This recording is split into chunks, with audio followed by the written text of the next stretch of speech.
bienvenue cet après-midi pour le panel 3, donc intitulé spécifiquement pour l'armée européenne. Donc, je vais vous présenter les nombreux intervenants de cet après-midi. Donc, par ordre d'éloignement, peut-être, monsieur Olivier Martin, qui est secrétaire général du grand groupe MBDA et leader dans les missiles et les systèmes de missiles. Ensuite, monsieur Alain Alexis, qui est chef d'unité en charge de la défense à la Commission européenne, et à la DG Gros, qui s'occupe en fait de la promotion de l'entrepreneuriat et des stratégies d'entreprise à la Commission européenne.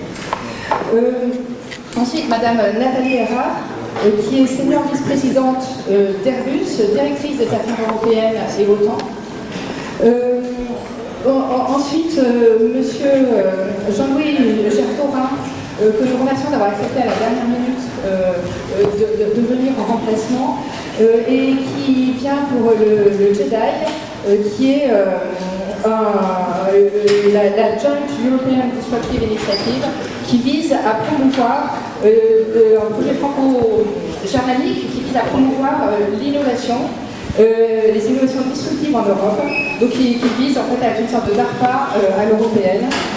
Et monsieur Laurent Brisset, qui vient là au nom d'une association d'anciens étudiants du master stratégie industrielle et politique publique de défense de Paris 1, donc le master 2. Voilà. Voilà. Donc notre panel va s'organiser en deux temps principaux. Donc on va dans un premier temps réfléchir sur la question du Fonds européen de défense. Donc le 18 avril dernier, le Parlement européen a adopté le projet de règlement créant un Fonds européen de défense à partir de 2021. Ce projet doit encore être adopté au niveau du Conseil. Il avait été annoncé par le président Juncker en septembre 2016, lors de son discours sur l'état de l'Union. Et il y a eu déjà des controverses autour, en tout cas des débats sur le bien fondé, sur les modalités de ce Fonds européen de défense, ce qui se voit d'ailleurs au fait que le Parlement européen a adopté ce projet avec une faible majorité. Et donc il y a ce programme, le Fonds européen de défense, il y a également des programmes d'accompagnement, de préparatoire, si vous voulez, à ce fonds, comme l'action préparatoire pour la recherche de défense et le programme européen de développement industriel dans le domaine de la défense. Voilà, alors la question que je pose aux intervenants, c'est de savoir si, à leur avis, les conditions sont aujourd'hui remplies pour faire de ce Fonds européen de défense un succès au niveau de l'Union européenne.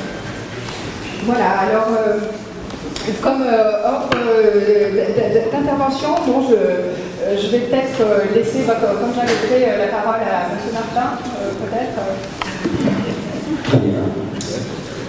Merci, ravi d'être avec vous.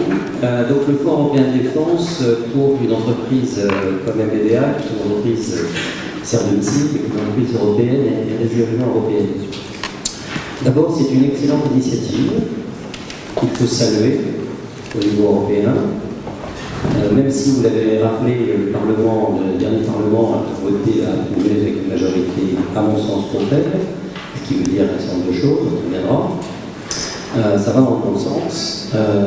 Les principes sur lesquels repose ce Fonds européen, à savoir soutenir la souveraineté et l'autonomie stratégique de l'Europe en matière de défense au travers de ses filières industrielles, tant dans le domaine de la R&D que du développement de l'acquisition de capacités, vont évidemment dans le bon sens. Les règles d'éligibilité qui ont été établies, qui ont fait l'objet de grandes discussions compliquées, sont, de mon point de vue en tout cas, satisfaisantes. La meilleure réponse, c'est de voir, ça a été mentionné ce matin, quelle est la réaction du DoD américain face à ces règles. Donc, dans les grands principes, de mon point de vue en tout cas, ça se présente bien. Deuxièmement, vous l'avez rappelé, des actions préparatoires sont lancées depuis peu. Évidemment, le diable dans le détail, l'exécution production est un art encore plus difficile que la conception. Nous commençons à peine, donc nous allons voir bientôt si ce qui est espéré, ce qui est envisagé, peut effectivement se mettre en pratique. Bien évidemment, il y a, et c'est normal, un certain nombre de choses à maturer, à voir, à approfondir, voire à modifier. J'en cite quelques-uns, ça a été largement mentionné dans la table ronde ce matin. J'ai rappelé le fondement autonomie stratégique souveraineté. Le problème, c'est qu'en dehors de la France, peu de pays adhèrent à cet objectif d'autonomie stratégique et de souveraineté. Et c'est un problème parce que le Fonds européen de défense, c'est très bien, mais ce n'est qu'un outil. Et cet outil doit servir à une politique. Et si cette politique n'est pas partagée par, je ne dis pas les 28 ou 27 pays bientôt, mais par l'essentiel des pays, cet outil risque de devenir illégal. Donc, première chose, c'est un énorme chantier d'explication, de compréhension de la position des autres, qui est le chantier de faire comprendre et éviter les fantasmes ce que signifie souveraineté et autonomie stratégique en matière de défense. La deuxième chose, c'est que l'un des pays, c'est peut-être un peu conjoncturel, mais je tiens à le dire, l'un des pays majeurs qui, avec la France, comprend le mieux cette politique et cet objectif de souveraineté et d'autonomie stratégique, c'est la Grande-Bretagne. Et la Grande-Bretagne quitte l'Union européenne, qui n'est pas l'Europe, qui est toujours le Nord, qui quitte l'Union européenne. Et la Grande-Bretagne est l'industrie de loin la plus puissante avec la France en matière de défense. Et c'est donc, à mon sens, tout à fait regrettable qu'on ne puisse pas trouver les mécanismes permettant à l'industrie britannique, et à ses compétences, et à ses ingénieurs, de s'associer à l'effort d'investissement et de fonds de capacité européen que le Fonds européen de défense soutient. Dans le principe, c'est prévu. Là encore, il y a tout à négocier. Pour l'instant, laissons nos partenaires britanniques sortir proprement de l'Union européenne, adopter proprement le Brexit, pour se lancer dans la négociation d'un partenariat solide entre l'Union européenne et la Grande-Bretagne, notamment en matière de défense. Troisième élément, je pense que c'est quelque chose évidemment que vous avez pensé que c'était un coup d'œil pour le monde. Si l'objectif est d'avoir une Europe, une industrie européenne capable d'assurer aux forces armées européennes la souveraineté et l'autonomie stratégique, le meilleur outil au niveau industriel, c'est de disposer dans tous les domaines de champions européens industriels de défense. Pardon ? Non, c'est l'interférence. Je suis écouté. Oui, plutôt. Et aujourd'hui, c'est quelque chose que je n'ai pas beaucoup entendu. Je vois bien l'objectif de coopération, l'objectif de faire partager, de faire travailler ensemble un maximum de pays. Dans le principe, la coopération, nous sommes tout à fait favorables. Une coopération à 28, c'est peut-être compliqué, mais en final, en ultime, la coopération entre nains n'apportera pas grand-chose. Il faut ultimement que l'Europe se dote de champions européens, comme elle a fait dans l'aéronautique avec Airbus, comme elle a fait dans l'accès à l'espace avec Ariane. Je peux citer les BDA. Il y a des discussions en cours dans le domaine terrestre entre Nexter et KNDS, des discussions en cours dans le domaine naval entre Leonardo et Thierry et Naval Group.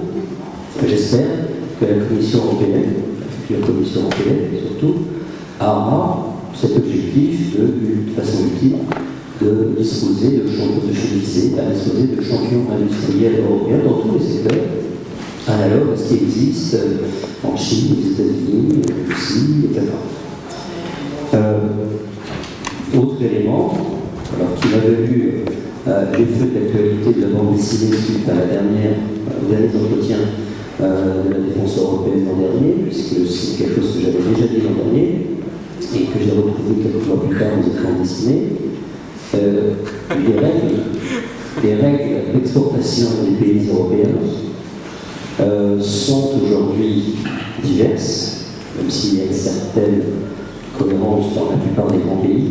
Et c'est quelque chose pour les industriels qui est important, parce que les produits que nous allons, je l'espère, développer pour nos armées européennes, il n'est pas possible de garantir ce qu'on appelle en anglais sustainability, un soutien ou un maintien des compétences, si on se limite au seul marché européen, qui représente en gros 15 à 20% du marché mondial. Et sur lequel d'ailleurs, aujourd'hui, les étrangers, que ce soit américains ou israéliens notamment, sont très présents. Et aujourd'hui, il y a des débats très importants. On va parler, je pense, ce matin, je n'étais pas là, je crois, au début de la journée, des débats très importants, par exemple, entre la France et l'Allemagne, qui méritent d'être clarifiés pour s'assurer qu'à terme, les produits que nous pourrions développer au travers soutenus par le Fonds européen de défense puissent être exportés. Ce problème-là, il dépasse le Fonds européen de défense, mais c'est un problème général sur la coopération. Je m'arrête là pour laisser un peu la parole à mes collègues. Merci. Merci.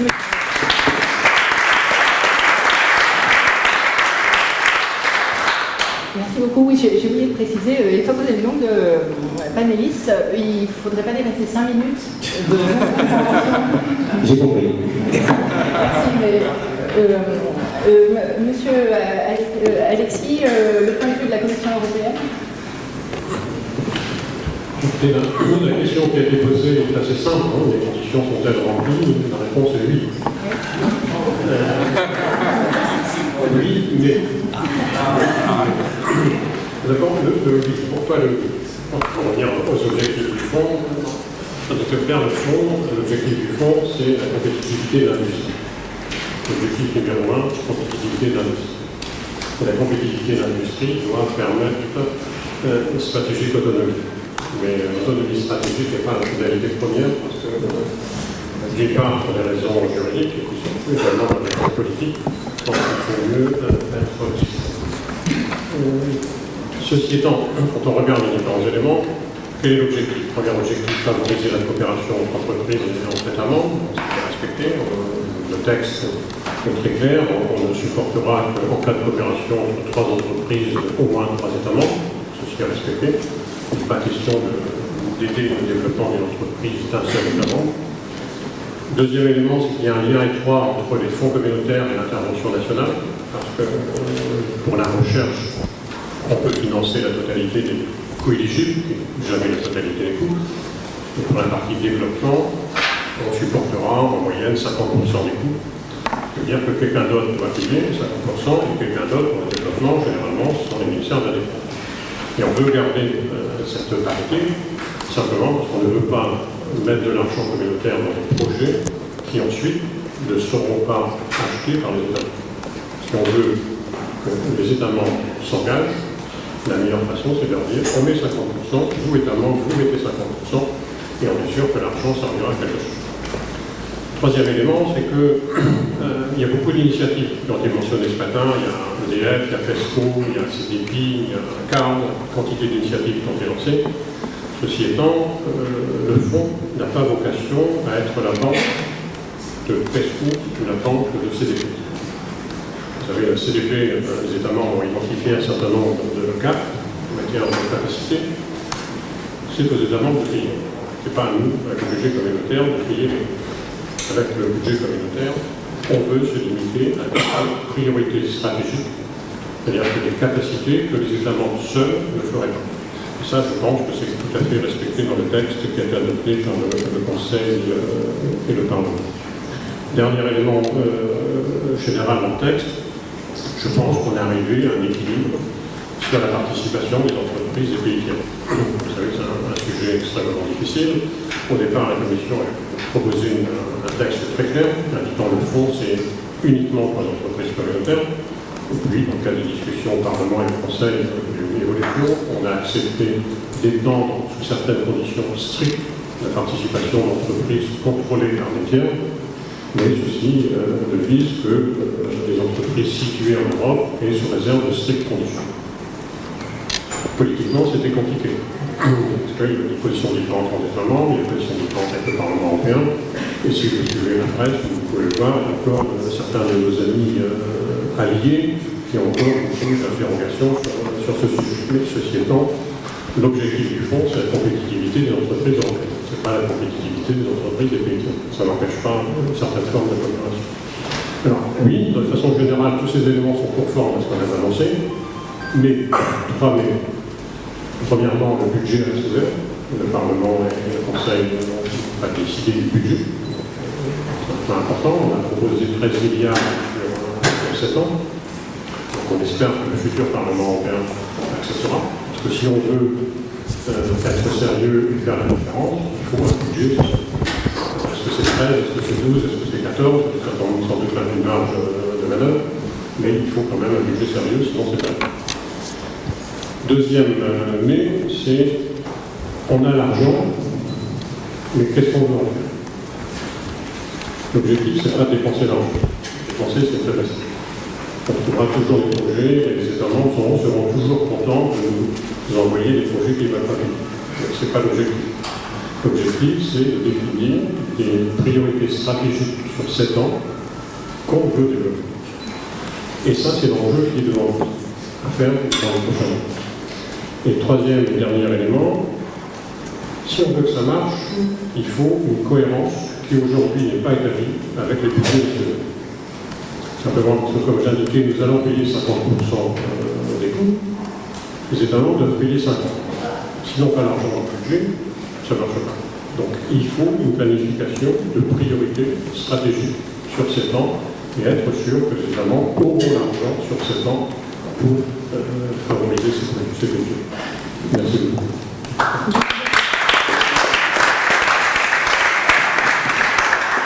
Merci beaucoup. Alors, le point de vue ensuite d'Airbus, est-ce que ce Fonds européen de défense va inciter Airbus à revenir plus dans la production de défense ou pas? Airbus est dans la production de défense, c'est déjà sorti. Non, mais le gros programme de défense, sont là, mais évidemment, Airbus salue toute initiative tend à faciliter l'investissement dans les grands programmes structurants de défense. C'est notre ADN. C'est aussi pour ça qu'Airbus a été bâtie au moins sur la partie militaire. Donc on a beaucoup aidé à essayer de bâtir ce fonds de défense. Je vais d'ailleurs saluer l'action de la Commission sur le Fonds européen de défense, tant au niveau politique, parce qu'il n'était pas si évident en 2016 de pousser un fonds européen de défense au niveau de l'Union européenne. Pas un peu Wall Street, comme idée. Ça a demandé un peu de courage et ça a demandé énormément de travail de la DG Group et de M. Alexis en particulier pour essayer d'adapter les particularités des fonds européens, qui sont pour l'instant évidemment des fonds civils, aux spécificités de la défense. On s'est donc employé à travailler sur un certain nombre de sujets. On a déjà évoqué certains, que ce soit l'éligibilité des fonds, évidemment, qui profitent le plus aux entreprises européennes, que ce soit le financement, il va y avoir du cofinancement dans la défense, il fallait que les spécificités des business models de la défense soient bien reprises, le traitement de la propriété intellectuelle et la poussée d'une certaine culture, j'allais dire nordique, sur les sujets éthiques, de temps en temps, n'est pas compatible totalement avec l'efficacité d'une industrie de défense européenne, des programmes européens. Donc pour répondre à la question qui était posée, je pense qu'on est arrivé à un texte qui est un bon texte qui permet de travailler dans un cadre favorable. Encore faut-il qu'il soit voté par le futur Parlement européen. Donc il faudra effectivement de nouveau convaincre. Le Parlement européen qui sera peut-être un peu plus difficile encore que le précédent, si on n'arrive pas à convaincre du bien fondé. Pour convaincre du bien fondé, je crois qu'il faut revenir aux besoins d'investissement que l'industrie européenne a pour assurer sa survie technologique et sa capacité de développer des capacités pour l'Union européenne et évidemment ses États. Il y a eu un temps cruel d'investissement dans le passé. Et les deux jambes du fonds qui viennent de vous être décrites, il y a une partie recherche qui permettrait de combler le retard technologique que l'Europe est en train de prendre et sur laquelle il faut absolument insister et mettre des bouchées doubles. Et puis une partie, j'allais dire, d'incitation à la coopération, puisque la partie capacitaire aide au financement de programmes en coopération. Donc on ne peut que se féliciter que cet outil existe. Chez Airbus, on travaille déjà un certain nombre de projets sur ces composantes. Vous avez sans doute entendu parler de l'Eurodrone, sur lequel qui est en train d'être à l'étude sur le financement européen. Évidemment, ça peut servir de test pour le futur avion de combat, qui va être extrêmement structurant pour nous. On est en train de travailler en franco-allemand et vraisemblablement avec l'Espagne qui va nous rejoindre bientôt. Et c'est un programme extrêmement structurant pour Airbus et pour la défense européenne au niveau aéronautique. Des projets sur les hélicoptères de combat, des projets satellitaires. Donc je dirais que les idées ne manquent pas. Je rejoins ceci des points qui ont déjà été évoqués, c'est que dans les critères clés de succès, étant donné que la Commission sera un facilitateur, notamment pour la partie capacité, on aura besoin de volonté politique des États, d'efficacité et de ne pas retomber dans certaines erreurs du passé, où chaque État avait ses spécificités nationales et on avait énormément de mal à avoir des structures de programme, que ce soit côté de l'ordre ou côté industriel, efficaces et surtout avec des spécifications communes. Or, ne pas remplir ces critères peuvent avoir des conséquences financières et industrielles extrêmement importantes. Donc nous serons assez vigilants à ne pas recommencer les erreurs du passé et s'assurer que le cadre européen est un cadre efficace pour investir et développer les appareils de demain. Voilà. Merci beaucoup. Merci.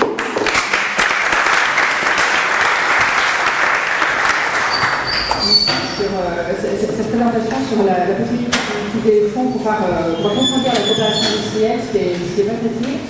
Donc, monsieur Jacques, le point de vue, je ne sais pas si le fonds peut aider les innovations disruptives. C'est justement, je crois qu'en matière d'innovation, d'investissement, il ne s'agit pas simplement de voir combien on va dépenser, combien on va budgéter, mais comment on va dépenser, quels sont les critères de choix. Et l'organisation, la jeune organisation à laquelle je travaille, auprès du général Palmeros et de son fondateur, qui malheureusement a un petit problème d'extinction de voix, a eu du mal cet après-midi à s'exprimer, et on a le secrétaire. L'objectif de cette organisation, c'est justement de trouver les moyens de favoriser l'innovation de rupture en Europe. Or, il faut voir que ce n'est pas un hasard si toutes les grandes innovations de l'ère numérique sont nées aux États-Unis. Ce n'est pas souvent, dans certains cas, d'ailleurs inspiré par des travaux qu'on puisse produire, ça, on l'a vu sur Internet en Europe en particulier, mais ça s'est produit aux États-Unis à cause d'un écosystème. Ce qui nous manque, c'est l'écosystème. On parle toujours de la Silicon Valley, du venture capital, des startups, et il y a beaucoup d'initiatives en Europe pour le faire, et c'est excellent, et ça commence à porter ses fruits. Mais on oublie qu'il y a un rôle étatique.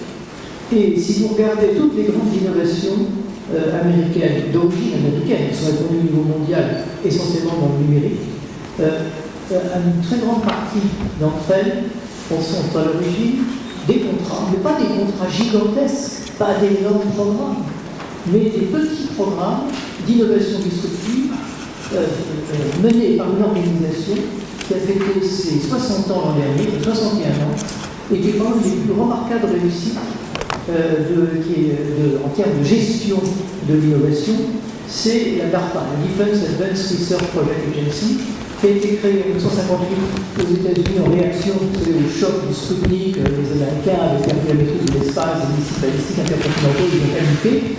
Et ils ont créé une organisation qui donnait selon quelques principes. Ces principes ont été tellement bons, ont été tellement productifs, que malgré tous les changements politiques, administratifs et toutes les réorganisations du Pentagone, cette organisation a survécu absolument invulnérable à cela, parce que sa protection, c'est avec son succès. C'est une organisation dont les contrats, les petits contrats d'innovation disruptive ont permis, excusez-moi du peu, c'était à l'origine des microprocesseurs. Intel a gagné une compétition d'ARPA au départ, des microprocesseurs, du machine learning, d'Internet. Évidemment, c'est la plus célèbre innovation d'ARPA, parce qu'Internet, c'est autrefois ARPANET, l'Advanced Research Project Agency Net, il y a 40 ans, lancé il y a 40 ans, il y a 50 ans, donc 60 ans la DARPA, et 50 ans Internet, lancé par la DARPA. Et ça continue constamment, suivant des principes très simples. Ce n'est pas une bureaucratie. Aucun fonctionnaire, aucun poste, les contrats sont des contrats de 3 ans renouvelables une fois et c'est tout. Les project managers qui choisissent des cabinets sont choisis pour leurs compétences et pour leur esprit d'innovation. Je connais l'un d'entre eux, j'en connais plusieurs, mais l'un d'entre eux qui est à l'origine des principaux de progrès considérables en matière de machine learning et d'intelligence artificielle appliquée à la cybersécurité. Notamment, il a inventé ce qu'on appelle le Cyber Security Grand Challenge. Vous avez des machines qui, chaque année, à Las Vegas, se battent entre elles en défensif ou en offensif en matière de cyber. Eh bien, l'homme qui a fait ça, c'est pas quelqu'un qui a passé sa vie dans des laboratoires de l'armée ou de Lockheed ou Boeing. Il s'appelle Dan Hoffman. Il a fait fortune très jeune en faisant des effets numériques spéciaux. Ça donne des effets spéciaux d'Hollywood. Il travaillait à Hollywood.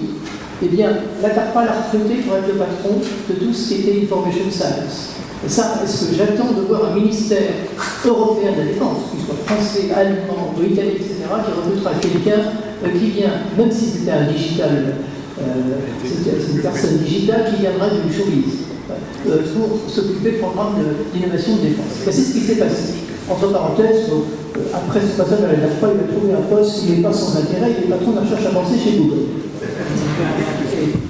Donc, la méthodologie aussi, c'est que la DARPA pose des questions. Un problème à résoudre et non pas une technologie. Il ne s'agit pas de poursuivre telle ou telle technologie, mais voilà le problème.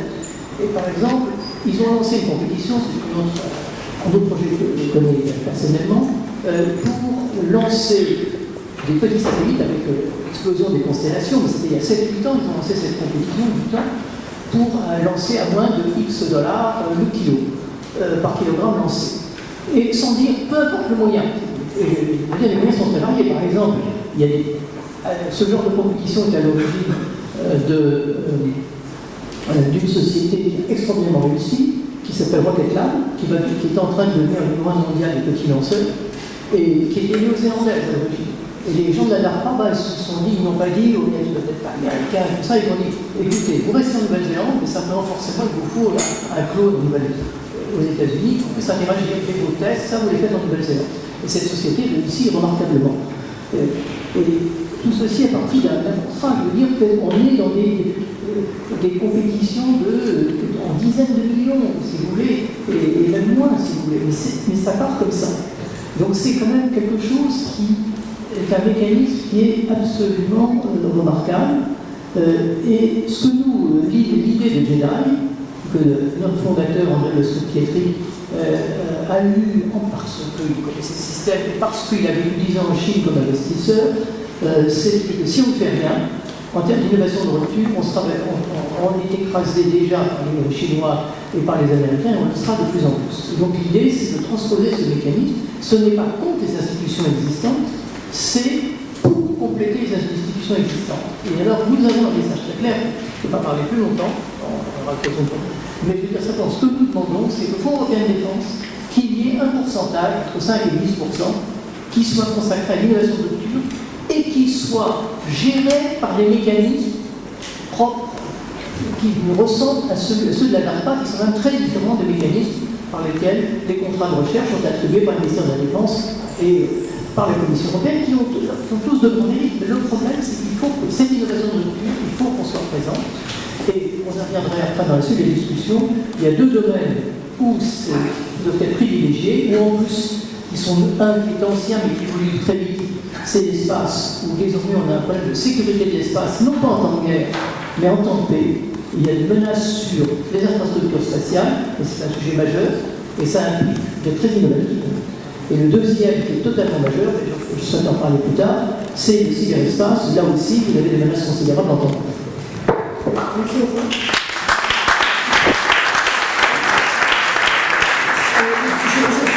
Je voulais rappeler, excusez-moi, que vous avez publié récemment un livre Cyber à la guerre permanente. Monsieur Brisset, qui est là certainement d'une association, mais aussi un grand spécialiste de l'interface armée-entreprise, je vous laisse la parole. Oui, merci, je suis très heureux d'être présent parmi vous. Effectivement, j'étais donc auditeur du Master 2 de la Sorbonne, donc stratégie industrielle et politique publique de défense. Alors, j'ai entendu effectivement les stratégies industrielles et quelque part le point de vue de l'Union européenne. Maintenant, les politiques publiques de défense des États membres sont peut-être à un point sur lequel il faut apporter plus d'attention. Le Fonds de défense européen est un élément, je dirais, innovant et qui arrive à un point nommé. Je suis absolument d'accord sur le fait qu'il est très innovant et il est vraiment important qu'il soit créé.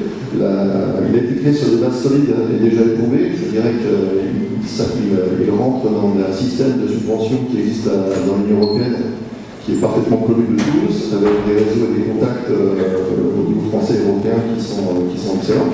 Donc ça, c'est un énorme point qui permettra son succès. Maintenant, il ne faut pas oublier l'aspect militaire. Certes, la stratégie industrielle, faire des champions européens, c'est excellent.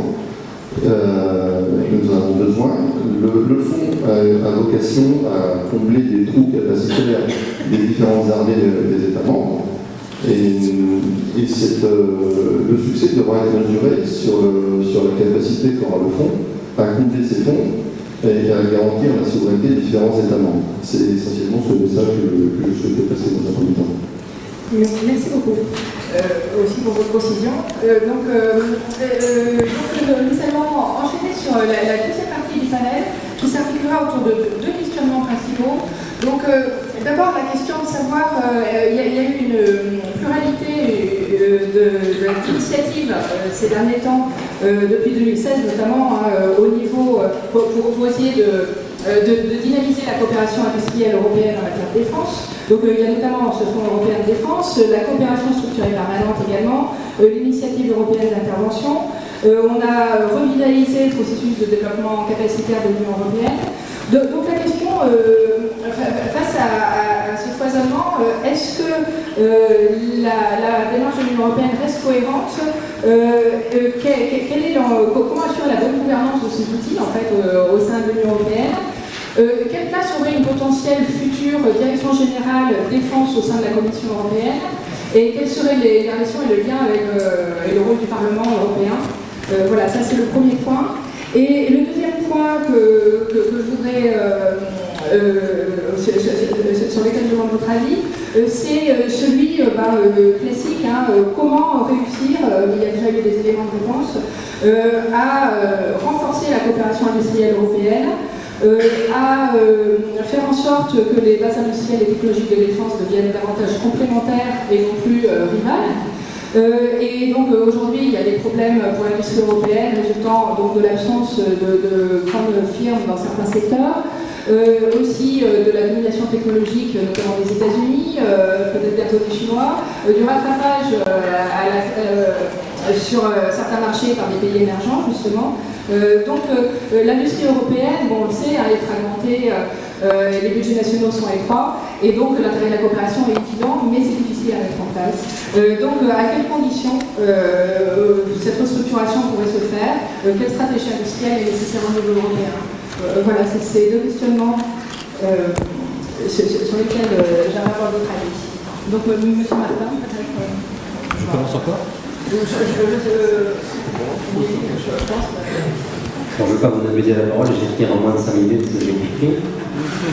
Comment assurer la bonne gouvernance donc, et quelle place pour une DG Défense? Bon, d'abord, c'était à la commission future de définir sa future gouvernance et notamment l'existence éventuelle du DG Défense. Je sais qu'il y a des réflexions en cours.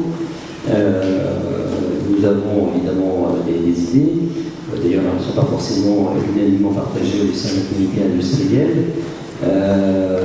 Moi, en tant que pur player de défense, j'attire l'attention, ça a été mentionné, sur les spécificités du marché de la défense par rapport au marché civil. Ce n'est pas la même chose, mais c'est quelque chose qu'il faut que la future commission et le futur Parlement le comprennent. Ça ne veut pas dire évidemment qu'il ne faut pas être compétitif. L'industrie ne peut pas être internationale, mais acheter et vendre des matériels de défense, c'est pas pareil qu'acheter et vendre des voitures. Donc cette spécificité, ces spécificités, je n'ai pas le temps ici de les élaborer. Dans un monde idéal pour moi, si je peux me permettre, c'est une DG purement défense qui serait le meilleur outil pour le faire. Alors est-ce que c'est possible qu'on soit en compte de la taille de ces activités? Je ne sais pas, je ne suis pas un expert. Mon voisin, je pense que M. Alexis me précisera, c'est envisageable ou pas. Et si ce n'est pas envisageable, si ça doit être associé à d'autres activités les plus connexes possibles, il faudra au moins imaginer un mécanisme, semble-t-il, de sous-DG Défense, je ne sais pas si ça existe, mais quelque chose qui prenne en compte, je répète, la spécificité du marché défense. Il y a un deuxième élément, il y a la DG Défense, il y a déjà des organismes européens ou en Europe qui concourent à la coopération, qui existent. Il y a l'Agence européenne de défense en matière pour essentiellement la R&D et la R&D, et les capacités également. Il y a le CAR pour la gestion des programmes. Ce sont des expériences et des compétences, même si l'Agence européenne de défense a souffert, en l'occurrence d'ailleurs, sous la responsabilité britannique d'une faiblesse structurelle et budgétaire. Et ces expériences, ces acquis, il serait bon de les utiliser au mieux. Je ne sais pas comment le faire, mais en tout cas, cette future DG Défense, si elle peut profiter et définir des mécanismes de coopération et de fonctionnement avec des organismes tels l'Agence européenne de défense et le cas pour la gestion des programmes, parce que gérer un programme d'armement côté client, c'est un métier, ça ne se fait pas comme ça. Ce serait quelque chose, à mon avis, de tout à fait souhaitable. Merci. Merci. Et sur la question, alors bon, on verra peut-être après, je vais peut-être demander l'avis justement de la Commission européenne sur cette question du foisonnement des structures. Vous avez bien rappelé tout à l'heure qu'il y a un peu un problème en matière de défense qui, souvent les industriels réclament plus de régulation et un partage de marché en quelque sorte planifié. La Commission européenne est dans une logique très libérale dans le discours. Donc voilà, alors pourquoi est-ce qu'il y a des doublons identifiés en matière d'initiative et de structure ou pas? Vous voulez que je revienne à la deuxième question avant la troisième? Un peu, oui. Sur la deuxième question, qui est effectivement importante, la question de cohérence. Parce qu'effectivement, il y a un nombre important d'initiatives, les CGE-Barba, qu'on connaît, PESCO, CARD, etc. Ceci étant, je pense qu'il faut faire la distinction entre deux catégories. Il y a des initiatives en matière de politique de défense, PESCO, CARD, CDP. Politique de défense, c'est l'ancien deuxième pilier, c'est traité sur l'Union européenne, c'est essentiellement intergouvernemental, c'est la compétence des États membres, c'est la compétence de Mme Mogherini, ça s'appelle la compétence de pilier, c'est pas la compétence de la Commission. La Commission n'est pas directement compétente en matière de politique de défense, nous sommes compétents sur le deuxième aspect, politique industrielle. C'est important pour des raisons politiques, c'est également important en termes de fonctionnement. Nous avons mis en place, en proposant au Conseil et au Parlement européen, un programme communautaire. Ce n'est pas un programme intergouvernemental, un programme communautaire avec le budget communautaire, soumis aux règles communautaires.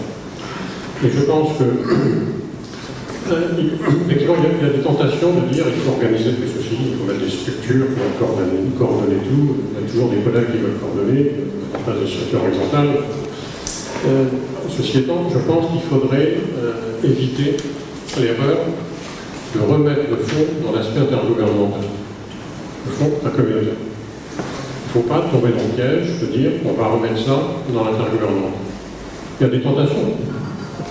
Il y a des papiers qui circulent qui disent le Conseil va coordonner tout ça. Non, le Conseil n'est pas compétent pour coordonner tout ça. C'est un programme communautaire qui n'est pas un programme du Conseil. C'est un programme du Conseil et du Parlement européen. Et c'est la Commission qui est compétente pour mettre en application. Et si on doit coordonner, c'est le travail de la Commission. La Commission qui est responsable pour mettre en application. Ce n'est pas le Conseil. Ça veut dire qu'il n'y a pas une coopération étroite avec les États membres, mais on a des comités, les États membres donnent un avis. Il y a un vote à la majorité, qui est un vote à la majorité qualifiée, la Commission décide. Ce n'est pas simplement pour flatter l'ego des fonctionnaires des commissions. Je pense que simplement que si on veut faire des progrès, il faut rester dans ce cadre communautaire qui a montré qu'on peut délivrer. Et non pas retomber dans l'intergouvernemental où on va passer 2 ans à réfléchir sur un agenda. Je pense qu'il faut rester là-dessus. Un point important, fondamental pour nous, c'est effectivement, comme vous l'avez rappelé, c'est on est dans le communautaire, quel est le rôle du Parlement? Quand on discute avec les États membres, ils nous disent le Parlement, c'est quoi? En matière de défense, ils ne connaissent pas. Et là, effectivement, il y a une évolution extrêmement importante. Et nous devons réfléchir à une meilleure prise en compte du Parlement. Le Parlement vote le texte, effectivement donne des orientations en matière de voir le programme, de programme de travail, mais ça s'arrête un peu là, à ce stade. Et je pense qu'on ne peut pas politiquement dire au Parlement on veut 13 milliards, et puis dans 7 ans, vous indiquera ce qu'on en a fait. Ce sera difficile avant de parler. Donc il faut trouver un système. On n'a pas la réponse, mais il faut trouver un système. Et le dernier élément sur le tissu industriel, effectivement, il y a beaucoup d'entreprises qui résultent du fait que c'est la défense, que les États membres veulent privilégier leur industrie. Et ce n'est pas simplement pour privilégier leur industrie, c'est la sécurité d'approvisionnement. Donc ça, c'est un élément extrêmement important à prendre en compte. Je ne pense pas que l'on puisse mettre en place une politique du jour au lendemain de dire on veut une entreprise par secteur, ça ne se décrète pas. Par contre, je pense qu'avec le fonds défense, de façon modeste, nous concourons à ça. On dit on veut mettre de l'argent, mais vous devez coopérer. On met de l'argent, mais vous devez avoir les mêmes dispositions techniques. Ceci va concourir à ça. Je pense qu'on en a pour 20 ans, mais il faut lancer l'exercice. Je vais oublier la DG Défense, que c'est un détail. Pour nous, parce que là, je pense qu'on en parle beaucoup plus à l'extérieur de la Commission qu'à l'intérieur de la Commission. Pour nous, c'est un non-problème à ce stade. Je pense que pour nous, la priorité aujourd'hui, c'est de délivrer. On a 13 milliards, on espère avoir 13 milliards. Il faut mettre en place un autre programme, il faut définir les priorités. La forme, je pense que ça, ce sera pour le futur président de la Commission.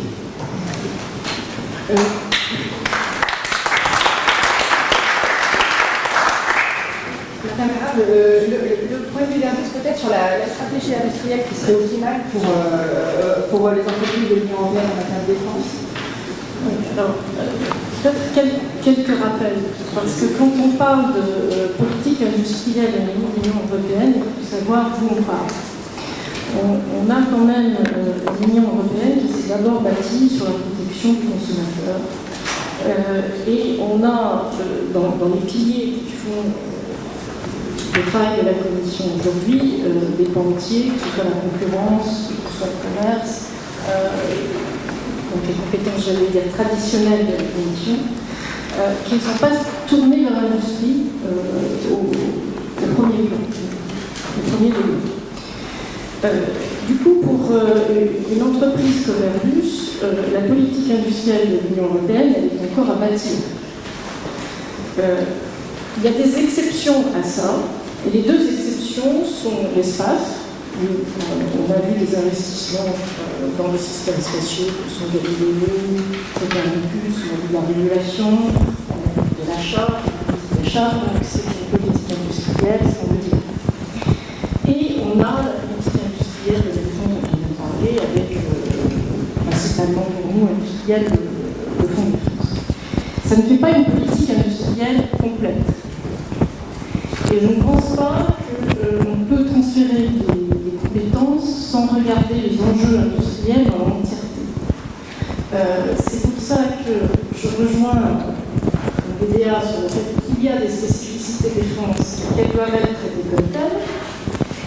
Mais par contre, je pense qu'il est très très important que les institutions et la commission des compétences leur sont transférées ne regardent pas le monde industriel par rapport à des silos de compétences qui leur ont été transférés. Je m'explique, entre le civil et le militaire, il y a des technologies, il y a des transferts de technologies.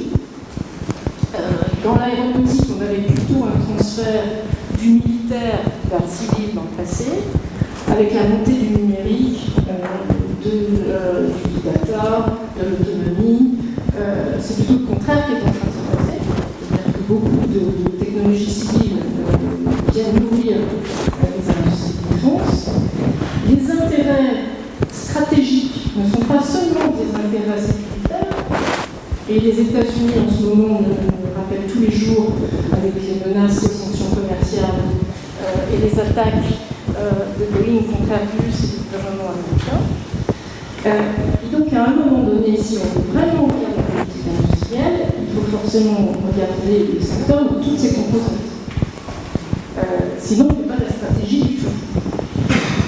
Donc, oui, pour traiter des spécificités et avoir des gens qui sont évidemment compétents sur les secteurs sur lesquels ils travaillent, mais n'oublions pas les pans entiers, les fusions civiles militaires, dans les technologies de défense de Chine, la stratégie américaine qui elle, est très transverse, et sachant bâtir une politique industrielle qui défend les secteurs stratégiques industriels de l'Union européenne. Donc ça, c'est forcément très important pour nous.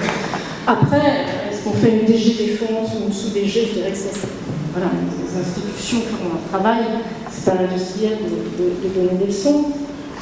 Mais par contre, on ne peut pas traiter Airbus que dans son côté militaire et oublier l'aspect stratégique du côté civil et ne pas s'intéresser à la vision stratégique que sont les relations internationales, la diplomatie économique, la puissance géopolitique américaine aujourd'hui, chinoise demain, qui œuvre pour aider l'industriel national. La technologie évidemment, la normalisation et les influences au niveau international, toutes ces choses et bien d'autres ont une incidence et sur le civil et sur la défense. Et c'est quelque chose de très très difficile à appréhender pour l'Union européenne. Et j'allais dire que s'il y avait une demande, il y a certainement une demande pour que la Commission européenne s'intéresse plus à ces liens et à ces dualités. Et une demande aux États pour qu'ils regardent l'efficacité des systèmes, que ce soit dans le côté civil ou le côté défense, où on l'a rappelé, c'est à eux de définir les priorités, puisque ce sont les clients finaux.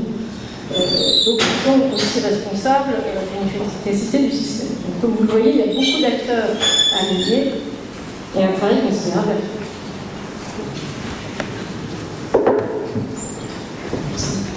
Je voudrais trois brefs points. Le premier, je suis plutôt orienté vers le présent et l'avenir. Enfin, un petit mot de l'expérience passée. J'ai vécu après la création de MBD et de MBDA, qui a succédé à MBD, à travers le Missile Dynamics, et celle de l'ADS, Montréal Airbus. Dans ces deux cas, les industriels ont pris l'initiative. Et il faut que les industriels soient prêts à être audacieux, et voire même à résister ou à pousser les gouvernements. Ça a été le cas de Jean-Luc Lagardère et Norbert Schramm et leurs équipes pour la création de l'ADS. Ça a été le cas de Jean-Luc Lagardère et de Nick Evans pour la création de l'MBD, qui s'est faite parce que, grâce à la pression des industriels, les Français et les Britanniques ont accepté d'avoir un missile de croisière en gros commun. C'est la même base qu'a donné le SCAC, le Storm Shadow.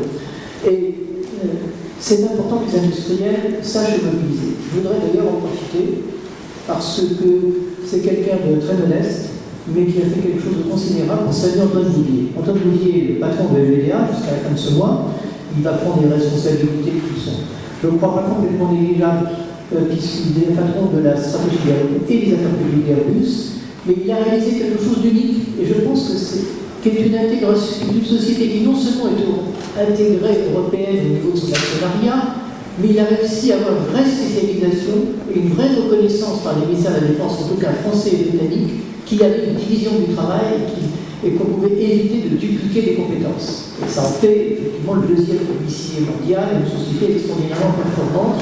Et je pense que c'est un modèle d'action où l'industriel aussi, une fois de plus, a fait l'initiative. C'est pas les gouvernements français ou britanniques qui sont venus voir entre nous en disant il faut qu'on rationalise, c'est lui qui les a convaincus de rationaliser. C'est le premier point. Deuxième point, j'insiste sur ce point parce qu'on sous-estime considérablement en Europe la gravité des défis qu'on va avoir dans le cyberespace.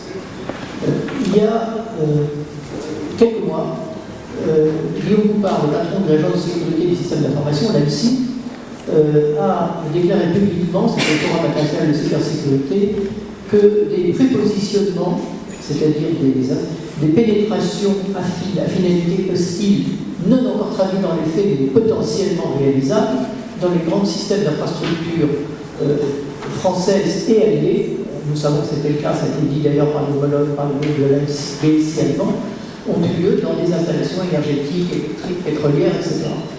C'est-à-dire qu'en fait, en temps de paix, il y a des puissances qui mettent des petits bombes à retardement à toutes fins utiles, y compris la fin la plus immédiate étant d'intimider les dirigeants du pays en question qui sont parfaitement au courant. Donc c'est un défi majeur et de toute façon, plus nous nous numérisons, et vous savez très bien que la transformation numérique est une priorité absolue de toutes les entreprises, l'administration, etc., mais plus on se numérise, plus on se vulnérabilise. Et en fait, les hackers vont plus vite que les cyberprotecteurs. Donc c'est un défi majeur qui est avec une technologie qui est duale. Or, dans ce domaine, ce qui compte, c'est l'innovation. Et cette innovation, elle se fait avant tout dans un écosystème. En très grande mesure, c'est un peu comme en biotech à base de start-up. Or là, nous sommes écrasés. Je vous donne des chiffres. Investissement dans les start-up de cybersécurité, cyberdéfense, investissement annuel américain en 2018, plus de 3 milliards de dollars.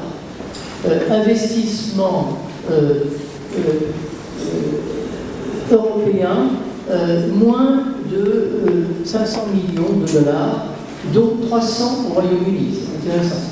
Et 100, à peu près 100 pour la France et l'Allemagne, ensemble. Et investissement dans un pays qui est quand même beaucoup plus petit, Israël, 600 millions de dollars dans les startups de cybersécurité parce que ce pays s'est complètement mobilisé sur ce sujet de la sécurité. L'Europe doit se réveiller dans ce domaine. Et là, ce n'est pas des grandes structures, ce n'est pas des grands programmes, c'est créer un écosystème à base d'incubateurs, à base de start-up, mais aussi à base de structures, et c'est ce que nous essayons de faire avec GEDAL, mais nous ne souhaitons qu'une chose, c'est où que ce soit dans les gouvernements nationaux, ou que ce soit à l'Union européenne, mais qu'il y ait des mécanismes de compétition pour l'innovation de rupture qui permettent cette innovation de rupture et qui soit hyper rapide. C'est parce que vous pouvez dire, un appel d'offres, c'est 6 mois. C'est ça l'objectif. Donc c'est un point qui est essentiel. Dernière petite remarque, j'ai parlé d'Antoine Bouguier de l'EBA et j'ai parlé du fait que le Royaume-Uni en matière d'investissement en cyberdéfense et cybersécurité est très au-dessus des pays d'Europe continentale. C'est suicidaire, je dis bien suicidaire pour l'Europe de se couper de la Grande-Bretagne ou non en prenant le prétexte du Brexit. Je pense que si, quand on voit ce qui se passe, que si dans 20 ans, dans 30 ans, dans 50 ans, on regarde l'histoire de la période actuelle et qu'on constatera que l'Europe se préoccupe de la querelle sur le Parlement de Strasbourg versus Bruxelles, etc., ou se préoccupe de bouter les Anglais de Galiléo parce que chacun sait que la Grande-Bretagne, si elle n'est plus dans l'Union européenne, est un danger de sécurité considérable par rapport à Malte ou à Chypre, c'est évident. Donc ceci est absurde et catastrophique, sans parler de la menace que même pour une société comme MBDA, on pourrait être fier que cette attitude peut faire poser. Donc voilà, je voudrais terminer sur cet appel au bon sens en ce qui concerne le maintien de liens forts dans le domaine de l'innovation et de la direction de défense avec le Royaume-Uni.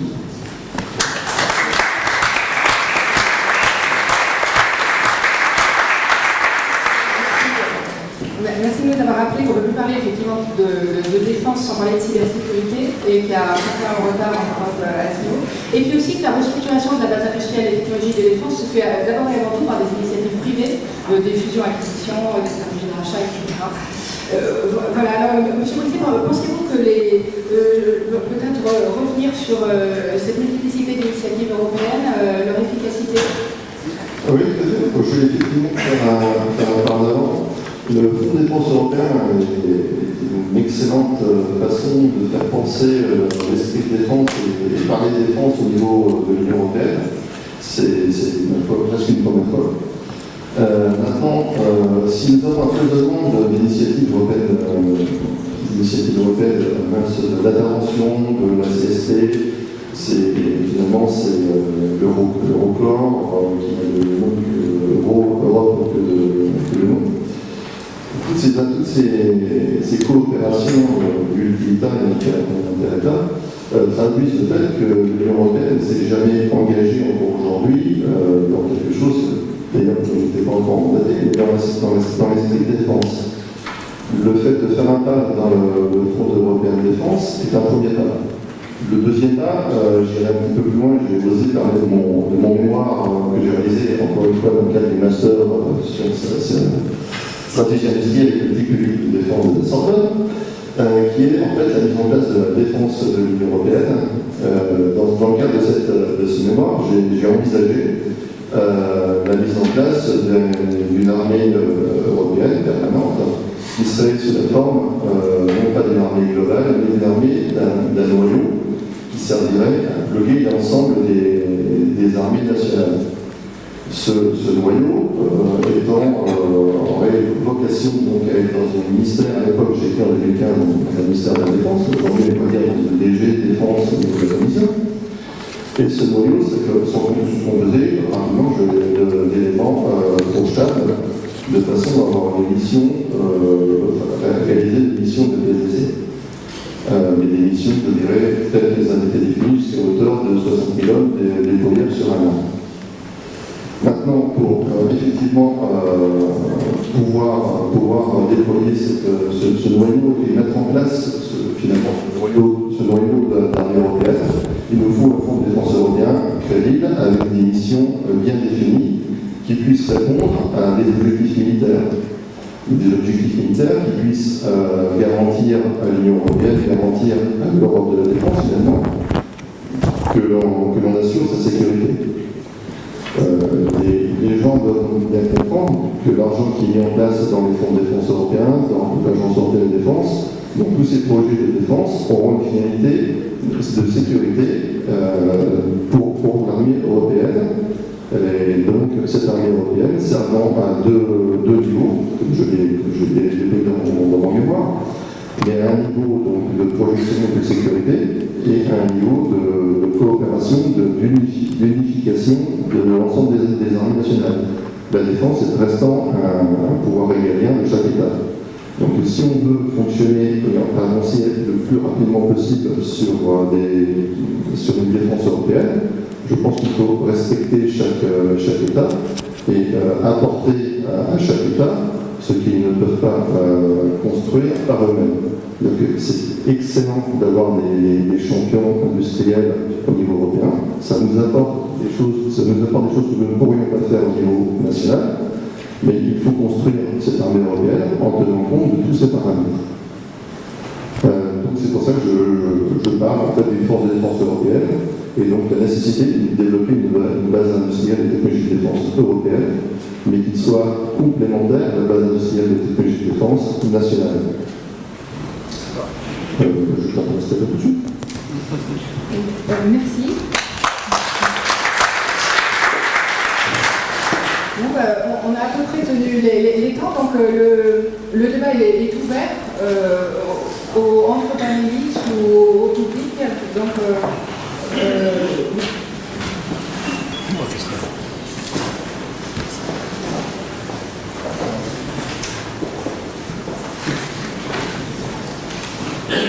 Alice Collet de Jersey. C'est une question plutôt pour M. Alexis. Est-ce qu'on pourrait envisager que le Fonds européen de défense finance de la recherche stratégique qui serait menée au niveau européen? Merci.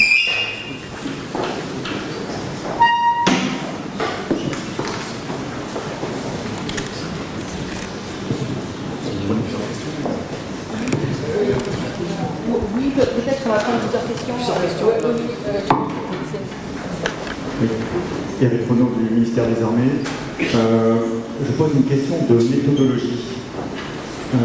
Dans le passé, nous avons tous connu des programmes qui ont été développés sans saisir particulièrement l'adéquation avec des besoins réels. Donc ça, c'est, je pense, c'était pas le domaine militaire, une navette spatiale européenne qui n'a jamais vu le jour, mais qui a englouti beaucoup d'argent, par exemple. Donc,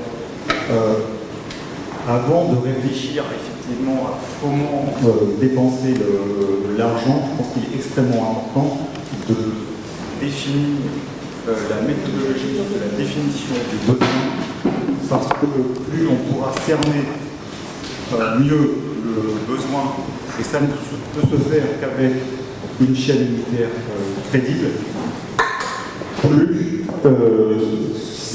ce matériel aura de chances d'être vendu aussi hors d'Europe. Nous n'avons pas la taille des États-Unis qui peuvent se permettre de construire X porte-avions pour soutenir leur industrie navale, même s'ils n'en ont pas le besoin. Donc, il existe des mécanismes au sein du Conseil, avec la planification de défense qui est faite grâce à l'appui de l'état-major de l'Union européenne. Il serait important de trouver un mécanisme pour que quelqu'un valide effectivement cette planification de défense, et je vois mal effectivement une mise à l'écart du Parlement européen si c'est lui qui valide le budget. Et encore une fois, on ne peut pas confier ça à des organismes, je parle de l'expression de besoin, qui sont essentiellement constitués de contractuels. Vous voyez peut-être à quels organismes je fais référence sur la place bruxelloise. Merci. Et pour cette question de la méthodologie, qui s'adresse à M. Brisset dans le parcours à DGA sur l'adéquation besoin de projet.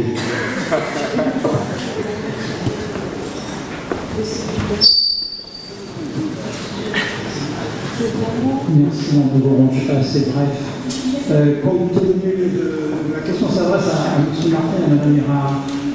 Pour tout ce que vous avez dit en matière de laisser de construire des champions en matière de défense, du lien civil et militaire et de la spécificité du marché de la défense, est-ce que tout ça est compatible avec le droit de la concurrence tel que la Commission la conçoit aujourd'hui? Ou bien est-ce qu'en matière de défense et en matière pour les entreprises qui ont un bien de défense militaire et civile, est-ce qu'il ne faut pas complètement aménager le droit de la concurrence si on veut avancer vers les champions?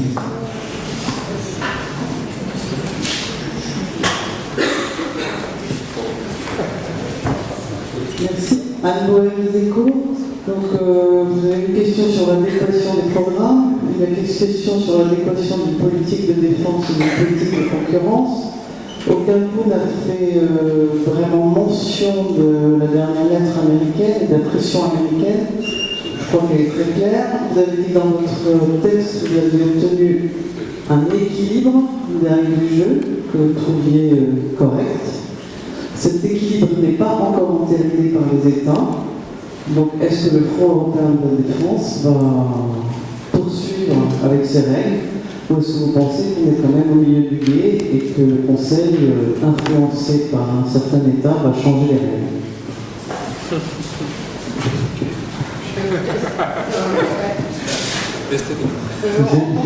Patrick Deloire, Défense, j'ai une question très courte pour M. Alexis, qui permettra de répondre peut-être à d'autres questions. Est-ce que vous pouvez faire le point sur la mise en œuvre du programme démonstrateur des Fonds européens de défense sur les années 2019-2020, c'est-à-dire le DIDP, donc qui montrera qui donne un exemple de ce que pourrait être le Fonds européen de défense après. Merci. On va peut-être répondre aux questions qui ont été posées, et peut-être des fois à ceux qui ont été questionnés. Donc, M. Brisset. Mais non.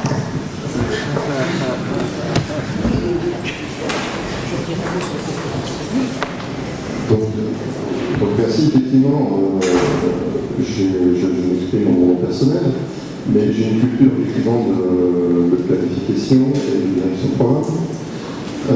Aujourd'hui, ce qui manque finalement, comme je le disais tout à l'heure, c'est encore trop tôt finalement de la défense, c'est les balbutiements. On commence à parler simplement de défense au niveau de l'Union européenne. C'est un pas important. Aujourd'hui, ce qu'il faudrait effectivement, c'est définir les trous capacitaires ont été définis, puisqu'on voit que dans le programme d'investissement du Fonds de défense, ça répond à des besoins bien spécifiques. Donc ça c'est déjà un premier point. On voit qu'il y a une réflexion très intéressante derrière. Maintenant, effectivement, comme je le disais tout à l'heure, il faut que ce fonds de défense européen, il faut finalement que, je dirais, l'agence européenne de défense prenne peut-être aussi un peu la main par la suite. Aller au pas d'après. Le pas d'après, c'est de définir qu'est-ce que nous voulons obtenir de l'Europe dans le domaine de la défense. Il me semble qu'un livre blanc est tout à fait indiqué, définir déjà la stratégie, définir le besoin, comme vous le dites. Il faut qu'on se mette tous d'accord, il faut qu'on comprenne déjà qui peut faire quoi dans l'Union européenne, enfin dans les membres de l'Union européenne, dans les États membres, définir où sont les manques, quels sont les besoins et par rapport à quels enjeux. Aujourd'hui, on n'attend pas de l'Union européenne qu'elle protège contre un djihadiste ou l'attaquant. On attend plutôt de l'Europe qui nous protège des blocs qui se constituent au niveau asiatique. On ne les a pas cités, mais on a parlé des éléphants dans la maison tout à l'heure. Je crois qu'on a oublié de parler du dragon qui va bientôt nous arriver dessus. Donc, il faut avoir une stratégie bien complète, établir dans ce livre blanc les besoins réels complémentaires à nos armées nationales. Comme je le préconise, avoir un noyau d'armées européennes qui soit apte à bloquer l'ensemble des armées européennes et qui soit une léger défense au niveau européen qui puisse piloter l'ensemble des programmes je dirais, européens que chaque nation peut pas se permettre d'avoir. Mais tout ça doit être cohérent et effectivement et répondre à des besoins bien identifiés. Je suis parfaitement d'accord avec vous. J'avais une question pour la BDA sur les politiques de concurrence.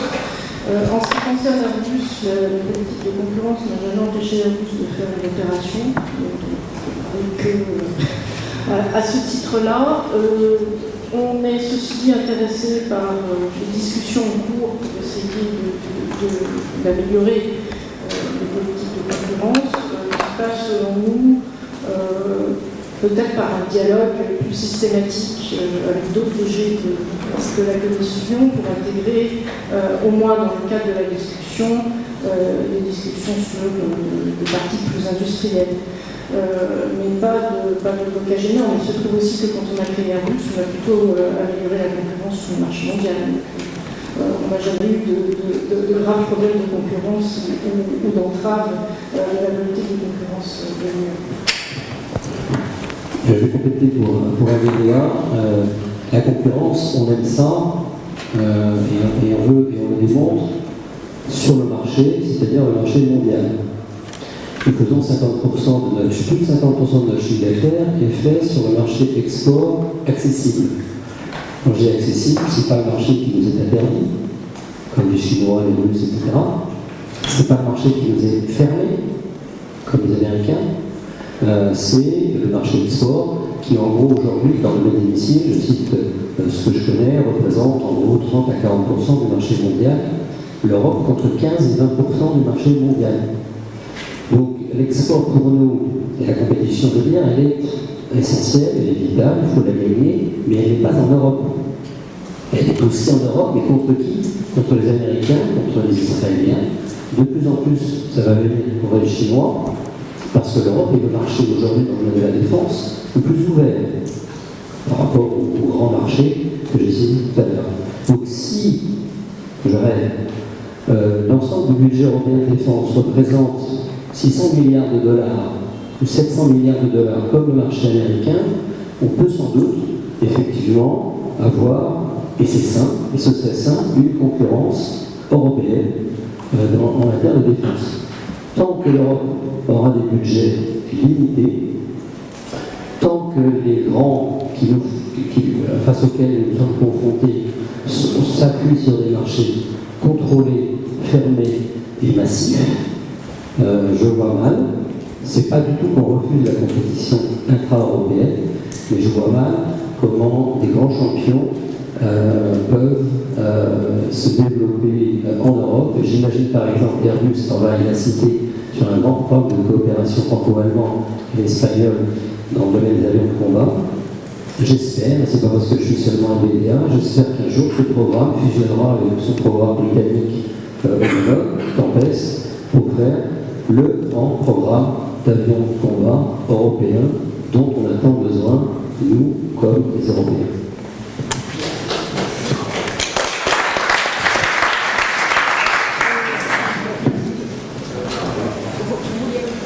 Sur la concurrence, sur le thème, sur le point de la concurrence, effectivement, la remarque de Mme Boer est tout à fait exacte. Il faut même voir dans quel monde on vit. C'est un peu ce que je voulais dire tout à l'heure à propos du fait que nos querelles sont vraiment un peu mineures, nos querelles internes européennes par rapport à la gravité du défi. Nous avons un défi sino-américain, totalement, mais qui est majeur, et qui est majeur parce qu'il vise, je répète, la compétition, y compris dans la défense, se fait beaucoup en temps de paix. C'est-à-dire sur la base industrielle, la base technologique, sur la capacité de produire et d'innover. Et tous les coups sont bons. Il faut savoir que nous sommes sortis du monde multilatéral. Alors, à l'initiative de Trump, mais d'une autre façon à l'initiative chinoise, parce que la route de la soie, c'est une forme de régulation, d'hégémonisme différent, si vous voulez, où les pays sont subordonnés par la puissance économique, la puissance de marché chinoise. Face à cela, il ne faut pas qu'on s'endorme. Et la politique de concurrence est essentielle. Je vous donne un exemple où l'Union européenne, et tout le respect que j'ai pour l'Union européenne, a été défaillante. Et les gouvernements, et les industriels. L'affaire Huawei, elle ne se serait pas produite si on avait conservé une base industrielle compétitive en Europe. Qu'est-ce qui s'est passé? C'est que Huawei, il n'y a aucun doute là-dessus. Je vous recommande la lecture du rapport très objectif et pas du tout fanatique ou manipulé par les Américains du National Cybersecurity Center britannique. Eh bien, Huawei a été massivement subventionné par le gouvernement chinois et donc a pratiqué un dumping. Ce dumping a quand même contribué à tuer Alcatel, a contribué à convaincre Siemens de sortir de l'industrie et a affaibli Nokia et Ericsson. Donc, la politique de concurrence, simplement au nom de la protection du consommateur, on n'a rien dit, parce que tout le monde était très content que le consommateur, avec quelques centimes dans les communications téléphoniques, sur smartphone, allait récupérer les bas prix que Huawei faisait aux opérateurs. Donc, en fait, il y a une politique industrielle, une politique de la concurrence à visée industrielle. En tout cas, on peut dire qu'il n'y a aucun doute que ce sera le cas des Chinois et c'est le cas des Américains. Et donc, il faut que nous en soyons conscients et qu'on sorte de notre, vous savez, pour une expression d'un responsable allemand qui malheureusement n'a pas traduit dans sa politique ces propos, mais pour le moment, les Européens sont un peu un monde de végétariens, de végans, dans un univers de carnivores. Et c'est ce qui se passe actuellement face aux Américains et aux Chinois. Merci.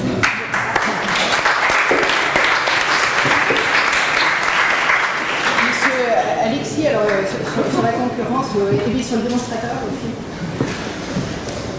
Après avoir passé 20 ans de ma carrière à DG Concurrence, ça viendrait à la fin de mon intervention. Sur la défense, sur la recherche stratégique, je crois que le fonds défense ne peut pas financer de la recherche stratégique, donc le fonds défense c'est fait pour financer des actions, des technologies. Donc ça me paraît un peu difficile. Sur l'adéquation des éléments de recherche, développement avec les besoins, c'est un point fondamental. C'est un point fondamental. Et je pense qu'à nombreuses reprises, la Commission a dit que ce n'est pas la question de définir quelles sont les priorités capacitaires pour 10 ans ou 20 ans. Parce que la compétence est le ministère de la Défense. Avec les militaires, avec les structures qui existent, mais c'est d'abord la compétence du Parlement de dire dans 20 ans, voilà ce dont nous avons besoin. Et si on veut avoir quelque chose dans 20 ans, il faut commencer la recherche demain. Et ça, c'est le travail des États membres. Mais il faut que les États membres le fassent. On attend après depuis longtemps. Donc on a déjà, les États membres ont sorti le CDP, Capability Development Plan, qui est une première tentative intéressante, mais le problème c'est que tout est dedans. Pour la commission, c'est très bien parce qu'on peut supporter n'importe quoi, on sera toujours dedans. À l'interne, c'est pas bien. Donc il faut absolument, en particulier pour 2021-2027, qu'avec les États membres, avec les experts, avec les militaires, il y ait un travail qui se fasse et qui dise voilà les 4 ou 5 priorités stratégiques que l'Europe doit supporter. Étant entendu qu'encore une fois, on n'a pas vocation à payer tout. Nous devons payer là où il y a une valeur ajoutée européenne. La valeur ajoutée européenne, ce sera le financement de capacités que les États membres seuls ne peuvent pas faire, ou les éléments particulièrement risqués à 20 ans. Et à ce titre, l'exemple d'ARPA est très intéressant. Je pense que c'est quelque chose que nous devons faire. Et ça fait partie du plan. Ça fait partie du fonds du temps, puisqu'on a prévu une catégorie disruptive technologique. Où là, on accepte de mettre une partie d'argent sur des innovations de rupture, en sachant pertinemment qu'il y a un risque important que ça n'aboutisse pas. Mais si on ne le fait pas, ça ne marchera jamais. Donc il faut faire. Donc tout ceci est lancé, mais là je pense que la balle est largement dans le camp des États membres pour définir ces stratégies. Sur l'équilibre avec les pays tiers, effectivement c'est un sujet difficile, ça a donné lieu à de nombreuses discussions au Conseil et au Parlement. Je pense qu'un équilibre a été trouvé, tout simplement parce qu'on a 28 États membres, on a un Parlement, et donc les positions différentes. Et à la fin, il faut bien trouver un équilibre à 2 heures du matin, à la fin du créneau. Parce que sinon, on n'avance pas. Donc effectivement, le texte actuel dit c'est essentiellement compétitivité des entreprises européennes, mais on laisse la porte ouverte à certaines formes de coopération dans des conditions strictes. Et aujourd'hui, il y a un accord du Conseil. Le Conseil a donné son accord là-dessus. Le Parlement européen a donné son accord sur ce texte. Alors évidemment, dans quelques mois, on aura un nouveau Parlement, mais normalement, la décision est prise. Et je pense qu'on est arrivé à quelque chose qui fait du sens. Le débat que nous avons actuellement avec nos amis américains, il est très simple. Il porte sur les droits IPR, les droits de propriété intellectuelle, qui peuvent être éventuellement transférés ou pas transférés, et le contrôle que les États peuvent avoir. Mais on prend toujours un exemple avec nos amis américains, on leur dit, imaginez que vous avez une coopération aux États-Unis entre 3 entreprises américaines et une entreprise européenne pour faire du développement de la recherche. Acceptez-vous que l'État membre européen va bloquer les résultats de la recherche qui est menée aux États-Unis? Évidemment, les Américains n'accepteront jamais ça. Pourquoi est-ce que nous devrions l'accepter en Europe? Ce que nous indiquons simplement, c'est que nous acceptons que les entreprises américaines localisées en Europe puissent participer, mais on ne peut pas accepter qu'un État tiers décide des résultats d'actions financiers en Europe. Mais ça n'empêche pas la coopération. Donc c'est pour ça que je pense qu'on est arrivé à l'équilibre, et qu'il est difficile d'aller plus loin. Il y a des prix sur le programme 2019-2020, donc là c'est sur les rails. On a lancé l'école pour la sélection des projets il y a quelques semaines. Donc on attend, les entreprises ont jusqu'à la fin du mois d'août pour postuler. Et sur cette base, on sélectionnera les projets d'ici Noël et on signera les accords au début de l'année prochaine. Donc il y a, comme ces documents sont publics, il y a 2 projets particulièrement importants. Donc il y a le roman que nous avons présélectionné, qui peut faire l'objet d'un financement. Donc il est envisagé de mettre 100 millions d'euros sur 2 ans sur le roman. Il y a un deuxième projet important qui sort en matière de communication, un élément extrêmement important, sur lequel on envisage de mettre 37 millions encore une fois sur 2 ans, et qui serait, je pense que c'est très intéressant, parce que ce sont des projets qui seront menés par OCCAR, qui a une expertise technique extrêmement forte pour mener les projets. Sinon, on ne veut pas, au niveau commission, garder ça entre nous, mais que lorsque c'est possible, lorsque des structures comme OCCAR sont en mesure de développer des projets, évidemment, on aura une coopération avec eux. Malheureusement, les consignes sont très strictes, il y a des contraintes techniques, notamment pour la pause, et donc on ne peut pas continuer le débat au-delà. Voilà, je remercie tous les participants pour ce